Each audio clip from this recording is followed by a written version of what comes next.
Hello, did you guys see that? I don't think you guys saw that. Okay, I'm glad. Anyway, welcome to another epic devotion level with Patricia. You're now your host, and I'll forever be your host.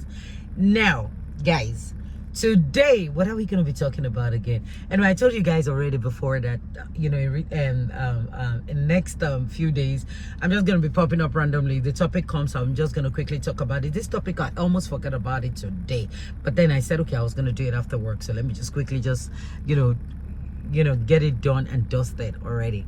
Now, if you're new on my page and you do not know what I do here, I talk about life moments, I talk about life issues. I pick up a topic and then I just talk about it, be it a topic that I experience or someone that I know or whatever, just life experience, life issues, real talk. That's what I do here. So if you're new on my page, you're welcome. Take a sit, relax, and listen. Now, today, what am I going to be talking about? I'm going to be talking about how to keep a man faithful in a relationship. Yeah. And I'm going to be talking about that from the book of Revelation in the Bible. I know you're wondering, right? Now sit back, relax. Let me teach you how to keep a man faithful. It's funny. You guys can see the way I'm laughing. Anyway, before we go into details, let me take off my glasses so I can explain this part for you. The topic is quite short, but let me just visit it and, let's just get it done and dusted, like I said. Now, how do you really keep a man faithful? I'm just asking. Honestly and genuinely from you, how do you really keep a man faithful? Can you really keep a man faithful? I doubt. I know you thought that maybe I have one gist to tell you. Let me tell you something. When a man wants to be faithful to you, he will be.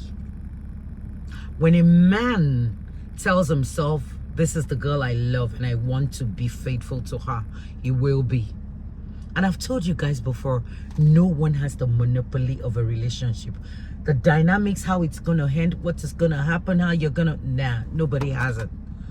Let me tell you, a lot of people say, oh, I read this book. In this book, they said, I've read a lot of books. Leave that.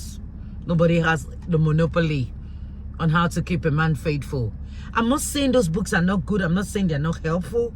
Yes, they can be helpful. But I tell you what, I always say this. And honestly, I'm a realist. So I wouldn't even want us to start bringing, God and be telling ourselves lies and be lying on God in this situation.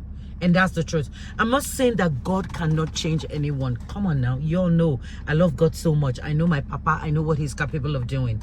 He truly can change and turn situation around. But let me tell you something. God mostly turns around the ones that are willing, that knows that their heart is also open to, to him, and that are willing to turn things around to know that God is all I have and this is it. Because some of us ladies, sometimes when we want to get married, this is one mistake that we make, and we make that mistake a lot. You're born again, you know yourself, you know you're born again, a child of God and everything, but because you feel time is of essence, you need to get married and all that, you meet this brother that comes along the line, you know that brother is a bad boy, let me put it that way, and then the next thing you go, you say, okay, don't worry, when we get married he will change. Now, how do you expect that kind of uncle to change inside the marriage?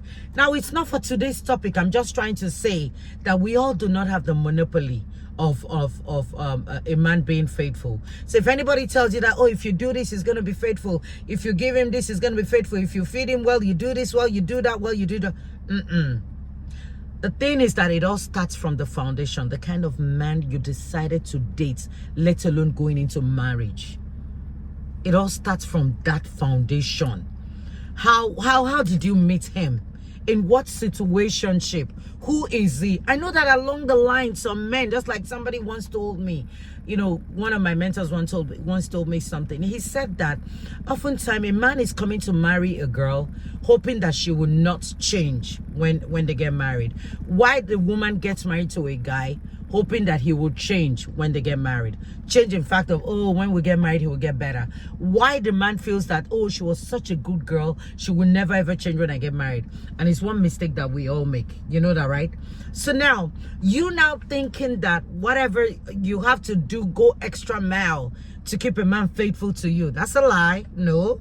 But I believe in something, that there is nothing God cannot turn around. There's hardly anybody that God cannot change. However, it depends on the circumstances of who that uncle is. If you knew he was a demon when you met him, and then the next thing, you all will be wondering these days that Pat is always using demon angels. how else can I, what else? Honestly, how else can I actually describe some men? Honestly, that's why I use angels and demons. You understand? However, that's just the new times that I got used to. So, it all depends on how you met this guy before you guys now decided to take it to the next level, to the altar.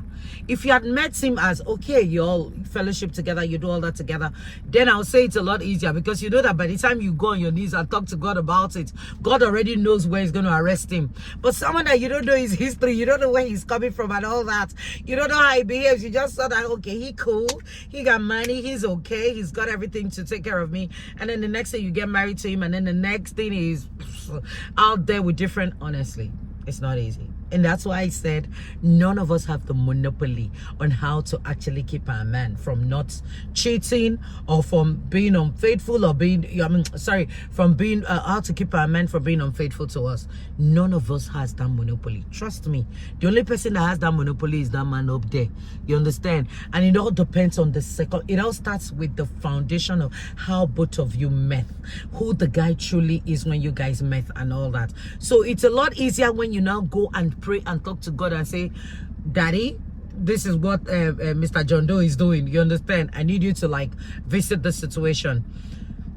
I just do not want to deceive you guys. That's why I said how to keep a man faithful, because we do not have the monopoly of keeping any man faithful. The only monopoly that knows how to help us keep a man faithful is that man up there. And for us to pray that the man has a good heart, so that he will know, his conscience will prick him when he wants to step out on you, or step out, you know, on his wife. He will just tell himself, no, it's not worth it. My wife practically does everything for me, so it's not worth it for me to like go out there. So my dear sister, if you're waiting for me to tell you how to keep your man faithful, you don't got the monopoly, I don't have the monopoly. No matter how hard we try, at the end of the day, everything boils down to that man up there and the circumstances of how we met them, who they are, and how closer we brought them to God. So guys, I believe I've said enough today about how to keep your man faithful. You all know that already. I already said that. I've repeated it 1 million times. You don't have the monopoly, I don't have the monopoly. So it all depends on how you met them. So with God, all things are possible. Only God can do it. Only God can keep them faithful to us. However, guys, I want to say thank you for watching.